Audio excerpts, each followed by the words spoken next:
গল্পটা ভালো লাগলে একটা সাবস্ক্রাইব করে দেবেন আর পাশে থাকা বেল আইকনটা প্রেস করে দেবেন যাতে আমার গল্প খুব তাড়াতাড়ি পৌঁছে যায় আপনাদের কাছে।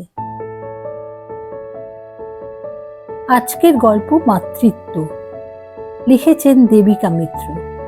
গল্পটা ভালো লাগলে প্লিজ একটা সাবস্ক্রাইব করে দেবেন আর কমেন্ট করে জানাবেন গল্প আপনাদের কেমন লাগলো।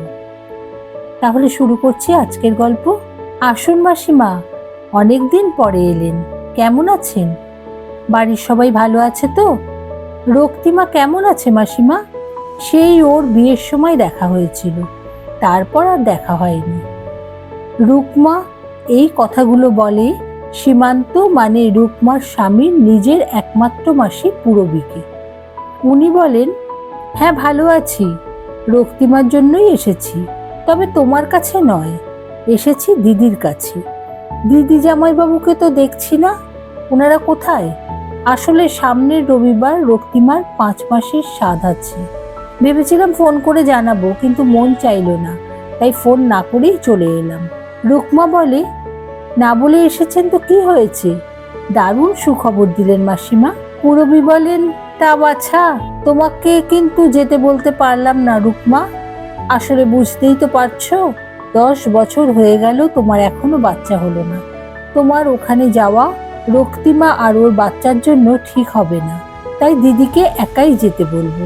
তা দিদি কোথায়? রুকমার মনটা খারাপ হয়ে গেল। গম্ভীর মুখেই বলে, মা আর বাবা দক্ষিণেশ্বরে গেছেন পুজো দিতে, আস্তে আস্তে বিকেল হয়ে যাবে। আপনি বরং খাওয়া দাওয়া করে একটু বিশ্রাম করে নিন, মা বাবার সাথে দেখা করে তবেই যাবেন। বলে আর ওখানে থাকেনি।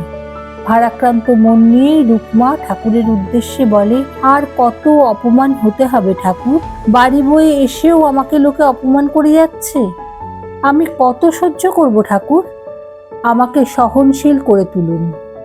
মনে পড়ে যায় এই কয়েকদিন আগের কথা। ওদের পাশের বাড়ির প্রতিবেশী রুচিরার বিয়ে। ওদের সাথে এই বাড়ির খুব ভালো সম্পর্ক, সব কিছুতেই দুই বাড়ির নিমন্ত্রণ থাকে। রুচিরাকে তাই করবি আইবুড়ো ভাত খাওয়ান। রুকমাই রান্না করে রুচিরার পছন্দের সব খাবার। রুচিরার সাথে রুকমার খুব ভালো সম্পর্ক, ঠিক বন্ধুর মতো। তাই ওর বিয়েতে কি কাপড় পরবে, কেমন সাজগোজ করবে, সব ঠিক করে রাখে রুচিরার সাথে আলোচনা করি। বিয়ের দিন যখন গায়ে হলুদ দেওয়ার জন্য ইউ খোঁজা হয়, তখন রুকমা এগিয়ে যায়। এটা দেখে রুচিরার মা বলেন, তোমাকে দিয়ে কাজ হবে না রুকমা, তুমি বরং সরে দাঁড়াও। রুকমার বুকে দুম করে কেউ যেন মারল। রুকমা ওখান থেকে সরে আসে। রুচিরা বুঝতে পারে মায়ের কথা শুনে রুকমা বৌদির কষ্ট হয়েছে, তাই দূরে দাঁড়িয়ে আছে। রুচিরা বলে, ও রুকমা বৌদি, তুমি আমাকে হলুদ দাও, সবার তো দেওয়া হয়ে গেল। রুকমা কিছু না বলে ওখান থেকে বাড়ি চলে আসে, মুখটা গম্ভীর করে। রুচিরা একটু সময় বের করে ওর ভাই অঙ্কনকে পাঠায় রুকমা বৌদিকে ডেকে আনার জন্য। রুকমা দূরে সরিয়ে দিতে পারেনি রুচিরার ডাক, তাই ওদের বাড়িতে গেছে, কিন্তু নিজেকে একটু আড়ালেই রেখেছে। রুকমার বাড়িতে ফিরে আসা দেখে করবী এর কারণ জানতে চান, কিন্তু রুকমা কিচ্ছু বলতে পারেনি। তবে করবী অভিজ্ঞ মানুষ, তাই বুঝতে কিছু অসুবিধা হয়নি। বিয়ে মিটে যাওয়ার পর রুচিরার মাকে করবী একদিন বলেন, কারোর মনে কষ্ট দিয়ে কেউ কি ভালো থাকতে পারে? নিস্তব্ধতা আর চোখের জলের দাম তাকে দিতেই হয়। আসলে রুচিরার বিয়ের পর রুচিরার মা খুব অসুস্থ হয়ে পড়েন। তাকে দেখতে গিয়েই এমন কথা বলেন। ওদের কাছে এমন কথা বললেও বাড়িতে কিন্তু একটু পান থেকে চুন খসলেই করবী রুকমাকে যা নয় তাই বলেন। এই তো সেবার নতুন কাজের মাসি কাজ করতে করতে হঠাৎ করেই রুকমাকে জিজ্ঞাসা করে, কি গো বৌদি, তোমার বাচ্চা কাচ্চা হয়নি? তুমি বাজা? করবী বলেন, তাতে তোর কি? পরে বলেন, সবই আমার পোড়া কপালের দোষ রে তুলসী, দেখতে দেখতে 10 বছর হতে যায় এখনো, বলেই চোখের জল মোছেন। তখন কাজের মাসি তুলসী বলে, আমার সাথে বাবার থানে চলো, দেখবে ঠিক বাচ্চা হবে। কত জনের তো এমনটা হয়েছে। রুকমা এসব বিশ্বাস না করলেও করবীর জন্য যেতেই হয়। কিন্তু হঠাৎ পূরবীর ডাকে বর্তমানে ফিরে আসে রুকমা। পূরবী বলেন, তোমার দেখছি রান্নাতেও মন নেই। দুপুর গড়িয়ে বিকেল হতে যাচ্ছে, এখনো দুপুরের খাবার শেষ হলো না। তা তোমরা বুঝি বিকেলবেলা দুপুরের খাবার খাও? রুকমা বলে, না না মাসিমা, রান্না হয়ে গেছে, আসলে আপনি ঘুমোচ্ছিলেন বলে ডাকিনি। রুকমা পূরবীকে খেতে দেয়, উনি খাওয়া দাওয়া করে একটু ঘুমিয়ে নেন। বিকেলবেলায় রুকমার শাশুড়িমা করবী আর শ্বশুরমশাই সুমনবাবু বাড়িতে ফিরে এসে পূরবীকে দেখে খুব খুশি। পূরবী যখন ওনার এই বাড়িতে আসার কারণ বলেন এবং একমাত্র করবী নিমন্ত্রিত শোনেন, তখন করবীর খুব রাগ আর কষ্ট হয়। উনি বলেন, কিছু মনে করিস না পূরবী, আমি আমার বৌমা ছাড়া ওখানে যেতে পারবো না, তবে আমি এখান থেকেই তোর বৌমাকে আশীর্বাদ করব, ওর যেন মনের আশা পূরণ হয়।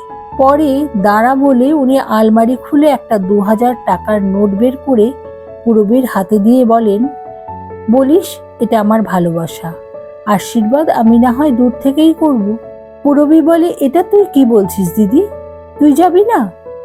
করবী বলেন, না রে, আমি যেতে পারবো না, যেখানে আমার বউয়ের সম্মান নেই সেখানে আমি যাই কি করে বলতো? তাছাড়া আমি আমার বউয়ের সাথে সবসময় জুড়ে থাকি, আমার গায়ে রুকমার ছোঁয়া আছে, সেই ছোঁয়া নিয়ে ওখানে গেলে যদি কোনো ক্ষতি হয়, আমাকে আর জোরাজুরি করিস না। রুকমা ও শাশুড়ি মায়ের কথা শুনে চোখ দিয়ে জল গড়িয়ে পড়ে। মনে মনে ভাবে, মানুষটাকে যতটা খারাপ আর মুখরা মনে হয়, ওনার মানসিকতাকে কুর্নিশ করতেই হয়। আসলে উনিও তো মা। এই তো সেদিন রুকমাকে কত কথাই শোনালেন বাচ্চা হচ্ছে না বলে। বলেন, আমার ছেলের জীবনটা নষ্ট হয়ে গেল, আর তার সাথে আমার বংশ। আমার একমাত্র ছেলে তার বংশ রক্ষা করতে পারলো না কেবল তোমার জন্য। সেদিন রুকমার চোখ দিয়ে এক ফোঁটাও জল বের হয়নি, চোখের জল শুকিয়ে গেছে কেঁদে কেঁদে। তবে সেদিন ওর শাশুড়িমার মুখে এমন কথা প্রথম শুনল, তাই ঠিক করে সীমান্তকে মুক্তি দিয়ে চলে যাবে। আসলে ওরা অনেক ডাক্তার দেখিয়েছে আর প্রচুর পরীক্ষা নিরীক্ষা করিয়েছে, কিন্তু কোনো ডাক্তারই সেই সব রিপোর্ট দেখে খারাপ কিছু বলেননি। সবাই বলেছেন ধৈর্য ধরুন, কিন্তু আর কতদিন ধৈর্য ধরা যায়? সেদিন করবীর মুখে সীমান্তর জীবন নষ্টের কথা শুনে রুকমার খুব মনে লাগে, তাই ঠিক করে এই বাড়িটা ছেড়ে ওদের ছেড়ে চলে যাবে আসানসোলে, যেখানে রুকমার ছোটবেলাটা কেটেছে। ওখানে এখন ওর বাবা মা থাকেন না, তবে ওদের এখনো ঘর আছে, ওখানে গিয়ে একটা কাজের ব্যবস্থা করে নেবে, আর ফিরে আসবে না সীমান্তর জীবনে। পরে ওকে ডিভোর্স দিয়ে দেবে। কিন্তু যেতে পারেনি রুকমা। পরের দিন সকালেই ওর শ্বশুরমশাই আর শাশুড়িমা বেরিয়ে যান দক্ষিণেশ্বরে যাবেন বলে। সেদিন আবার পূরবীও আসেন। পূরবী আর করবীর কথাবার্তা শুনে রুকমার মনটা ভালো হয়ে যায়। মনে ভাবে, শাশুড়ি মায়ের মনটা আসলে আমি বুঝতেই পারিনি। এমন মানুষেরা নিজের লোককে যা ইচ্ছে তাই বলে, কিন্তু অন্য কেউ কিছু খারাপ বললে বা অপমান করলে সেটা সহ্য হয় না। এমন মানুষকে ভালো না বেশে থাকা যায়? পূরবী চলে যায়। উনি দেখেননি রুকমা দুপুরে কিছু খেয়েছে কিনা। আসলে রুকমা জানে ওর শাশুড়িমা উপোস আছেন, তাই ওর গলা দিয়ে খাবার নামেনি। হঠাৎ করেই সন্ধ্যের সময় রুকমা মাথা ঘুরে পড়ে যায়। বাড়িতে তখন সীমান্ত ছিল না। করবী তো ভয়ে মরে যান, চিৎকার চেঁচামেচি করতে থাকেন। সুমনবাবু ডাক্তার ডেকে আনেন। ডাক্তার আসার আগেই করবী রুকমার চোখে মুখে জলের ঝাপটা দিতেই ওর জ্ঞান ফিরে আসে। ডাক্তার এসে রুকমাকে দেখে মৃদু হেসে বলেন, সুখবর আছে সুমনবাবু, আপনি দাদু হতে চলেছেন। তবে আগে টেস্ট করা হোক, তারপর নিশ্চিত হব। তবে আমার দীর্ঘ অভিজ্ঞতা বলছে আমি যা চিন্তা করছি সেটাই ঠিক। করবী তো আনন্দে কেঁদে ফেলেন।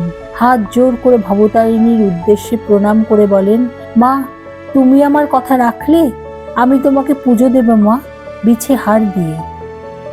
আসলে সেদিন করবী আর সুমনবাবু দক্ষিণেশ্বর গিয়েছিলেন রুকমার জন্যই। এত তাড়াতাড়ি যে মনস্কামনা পূরণ হবে ভাবতেই পারেননি। এখন শুধু অপেক্ষা করা। কেটে যায় কয়েকটা মাস। আজ রুকমা মাতৃত্বের স্বাদ পেল। ওর কোল আলো করে একটা ছোট্ট রুকমা এলো। করবীর আনন্দ আর ধরে না।